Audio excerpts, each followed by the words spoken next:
హంద్రినివా కాలువ ద్వారా కుప్పంకు నీటిని విడుదల చేశారు సీఎం జగన్. కృష్ణా జలాలకు ప్రత్యేక పూజలు చేసిన ముఖ్యమంత్రి కుప్పం బ్రాంచ్ కెనాల్ ను జాతికి అంకితం చేశారు. కుప్పం ప్రజలకు త్రాగు సాగునీటి కష్టాలు లేకుండా చూడాలన్నదే తమ ప్రభుత్వ లక్ష్యమన్నారు.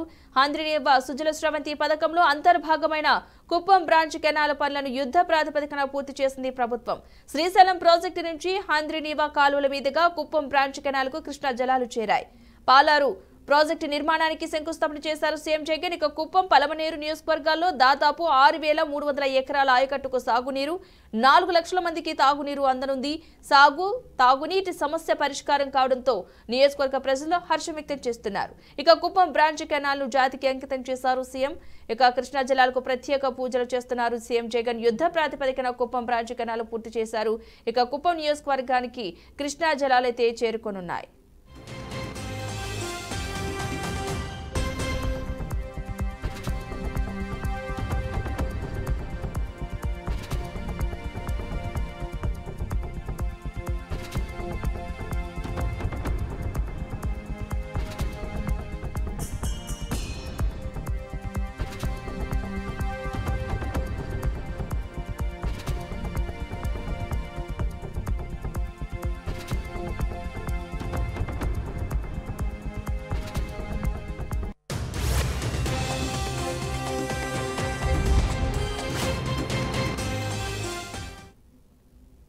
హంద్రినివా కాలువ ద్వారా కుప్పంకు నీటిని విడుదల చేశారు సీఎం జగన్. కృష్ణా జలాలకు ప్రత్యేక పూజలు చేసిన ముఖ్యమంత్రి కుప్పం బ్రాంచ్ కెనాల్ ను జాతికి అంకితం చేశారు. కుప్పం ప్రజలకు సాగునీటి కష్టాలు లేకుండా చూడాలన్నదే తమ ప్రభుత్వ లక్ష్యమన్నారు. హంద్రినివా సుజల స్రవంతి పథకంలో అంతర్భాగమైన కుప్పం బ్రాంచ్ కెనాల్ పనులను యుద్ధ ప్రాతిపదికన పూర్తి చేసింది ప్రభుత్వం. శ్రీశైలం ప్రాజెక్టు నుంచి హంద్రినివా కాలువల మీదుగా కుప్పం బ్రాంచ్ కెనాల్ కు కృష్ణా జలాలు చేరాయి. పాలారు ప్రాజెక్టు నిర్మాణానికి శంకుస్థాపన చేశారు సీఎం జగన్. ఇక కుప్పం పలమనేరు నియోజకవర్గాల్లో దాదాపు 6,300 ఎకరాల ఆయకట్టుకు సాగునీరు, 4 లక్షల మందికి తాగునీరు అందించనుంది. ఇక తాగునీటి సమస్య పరిష్కారం కావడంతో నియోజకవర్గ ప్రజలైతే హర్షం వ్యక్తం చేస్తున్నారు.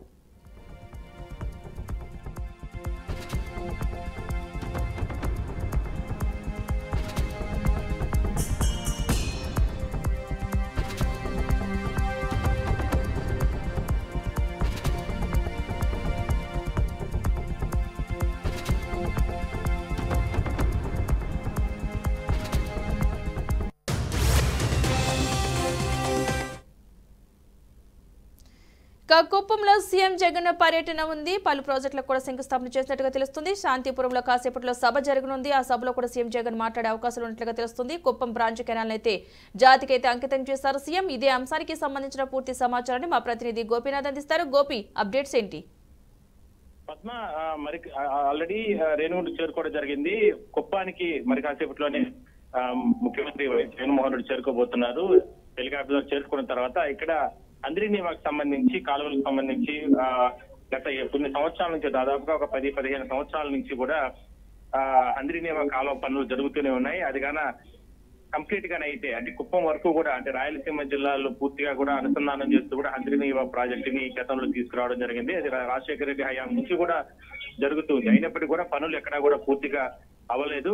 అంచెలంచెలుగా ప్రభుత్వాలు తీసుకొచ్చి వాళ్ళకి ఒక కొలికి రావడం జరిగింది. ఎందుకంటే గతంలో కుప్పంలో అంటే ప్రతిపక్ష నేతగా ఉన్న సమయంలో కూడా జగన్మోహన్ రెడ్డి పర్యటించిన సమయంలో హంద్రినివా కాలువ పనులు కంప్లీట్ చేసి కుప్పం వరకు కూడా రాయలసీమను సస్యశ్యామలు కుప్పం వరకు కూడా వాటర్ ని తీసుకొస్తానంటూ కూడా ఆయన చెప్పడం జరిగింది.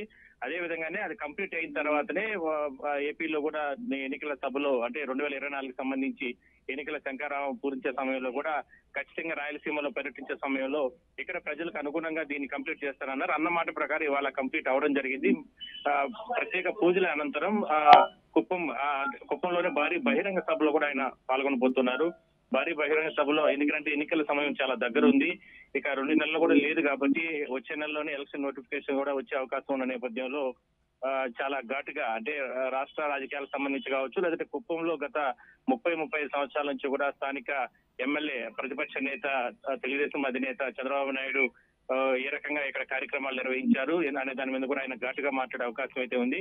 అయితే ఇవాళంతా కూడా కుప్పంలోనే ఆయన మధ్యాహ్నం 2-3 గంటల వరకు కూడా కుప్పంలో ఉంటారు. దాని తర్వాత ఈ మధ్యలోనే బహిరంగ సభ జరుగుతుంది కాబట్టి ఆ బహిరంగ సభలో ఈ రకమైనటువంటి మాటలు మాట్లాడి ఇక్కడ కుప్పంలో ఆల్రెడీ ఎమ్మెల్యేకి సంబంధించి అంటే ఆల్రెడీ ఎమ్మెల్సీ భరత్ ని వైసీపీ తరఫున పోటీలో చంద్రబాబుకి పోటీలో నిలబడడం జరిగింది. ఆ భరత్ కి సంబంధించి కూడా మీరందరూ కూడా గెలిపించుకుంటే ఖచ్చితంగా భరత్ ని ఒక మంత్రిని చేసి ఇక్కడ అభివృద్ధికి, కుప్పం నియోజకవర్గ అభివృద్ధికి అంటే గత 35 సంవత్సరాల నుంచి 40 సంవత్సరాల నుంచి చంద్రబాబు ఇక్కడ ఎమ్మెల్యేగా ఉన్నప్పటికీ కూడా ఆయన ఎక్కడా కూడా అభివృద్ధి కార్యక్రమాలు తీసుకురాలేదు. కేవలం ఓట్ల కోసమే దొంగ ఓట్లన్నీ కూడా గతంలో కూడా ఆయన మాట్లాడడం జరిగింది. దొంగ ఓట్లన్నీ కూడా ఎక్కించుకుని ఇక్కడ గెలవడం జరిగింది, మెజార్టీ తీసుకురావడం జరిగింది.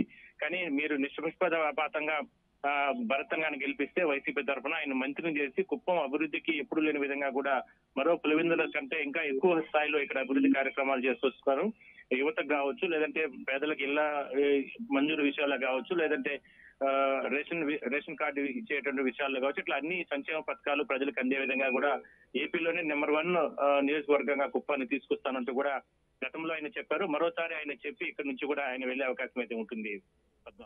అయితే సభ నేపథ్యంలో ఎలాంటి ఏర్పాట్లు జరుగుతున్నాయి అక్కడ? అంటే పోలీసుల పరంగా అంటే సభ మరి కాసేపులో ప్రారంభం అవుతుంది. దీనికి సంబంధించి ఇప్పటికే కూడా మంత్రి పెద్దిరెడ్డి రామచంద్రారెడ్డి, స్థానిక ఎమ్మెల్సీ భరత్, ఇక మిగిలినటువంటి అంటే జిల్లాలో ఇక్కడ ఉమ్మడి జిల్లాలో ఉన్నటువంటి ముఖ్యమైన నేతలందరూ కూడా మంత్రి రోజా కావచ్చు, ఇట్లా ముఖ్యమైన ఎమ్మెల్యేలు, కొత్తగా వైసీపీ అభ్యర్థులు, లేదంటే మిగిలిన వాళ్ళందరూ కూడా పెద్ద ఎత్తున ఆయనకి ఘన స్వాగతం పలికారు ఇందాక రేణుగుంట ఎయిర్పోర్ట్ లో. ఈ కార్యక్రమాలు కంప్లీట్ అయిన తర్వాత భారీ బహిరంగ సభ మధ్యలోనే ఎక్కడో ఒక చోట సమావేశం అవుతారు. అంటే ముఖ్యంగా ఈ వైసీపీకి సంబంధించి అభ్యర్థులు ప్రకటన తర్వాత కొంతమంది సిట్టింగ్ ఎమ్మెల్యేలుగా ఉన్న వాళ్ళకి కొంతమందికి సీట్లు అవకాశం అవ్వలేదు. కాబట్టి వాళ్ళు కూడా ముఖ్యమంత్రితో ప్రత్యేకంగా భేటీ అయ్యి వాళ్ళకి జరిగినట్టు అన్యాయం పైన ఆయనతో మాట్లాడతారు. వాళ్ళకు కూడా సర్ది చెప్పే ప్రయత్నం చేస్తారు ముఖ్యమంత్రి కూడా. ఎందుకంటే ఎన్నికల సమయంలో అందరూ కూడా కలిసికట్టుగా ముందుకెళ్లి మరోసారి వైసీపీ ప్రభుత్వాన్ని అధికారులకు కానీ తీసుకురాగలిగితే మీకందరికీ అంటే ఎమ్మెల్యే సీట్లు మీరు కోల్పోయినప్పటికీ కూడా దానికన్నా మంచి పదవులు వచ్చే ప్రభుత్వం ఏర్పాటైన తర్వాత, వైసీపీ ప్రభుత్వం అధికారులకు వచ్చిన తర్వాత మీకు అందరికి కూడా కల్పిస్తానంటూ కూడా ముఖ్యమంత్రి భరోసా ఇచ్చే అవకాశం అయితే ఉంది. అయితే మొత్తం మీద రాయలసీమ జిల్లాల్లో ముఖ్యమైన నేతలందరూ కూడా కుప్పానికి రావడం జరిగింది. ఇక్కడ ముఖ్యమంత్రితో కూడా ప్రత్యేక సమావేశం నిర్వహించి సమీక్ష చేసి ఇంటర్నల్ గా పార్టీ పరంగా ఎటువంటి చర్యలు ముందుకెళ్లాలి అనే దాని మీద కూడా సమీక్ష చేసుకునే అవకాశం అయితే ఉంది. మరోవైపు పోలీసుల పరంగా ఎటువంటి అవాంఛనీయ ఘటనలు జరగకుండా, ఎందుకంటే మాజీ ముఖ్యమంత్రి తెలుగుదేశం పార్టీ అధినేత నియోజకవర్గం కాబట్టి ఇక్కడ ఎటువంటి అవాంఛనీయ ఘటనలు జరగకుండా అంటే ముఖ్యమంత్రి పర్యటన కాబట్టి చాలా జాగ్రత్తలు తీసుకొని, ఎందుకంటే తెలుగుదేశం నేతలు ఎక్కడైనా సరే దాడులకు లేదంటే ఎక్కడైనా కాన్వాయ్కి అడ్డుపడే అవకాశం ఇట్లా రకరకాల ఇష్యూస్ లేకుండా మాత్రం పోలీసులు కూడా గట్టి బందోబస్తు చర్యలు కూడా తీసుకోవడం జరిగింది. Right, thank you Gopi.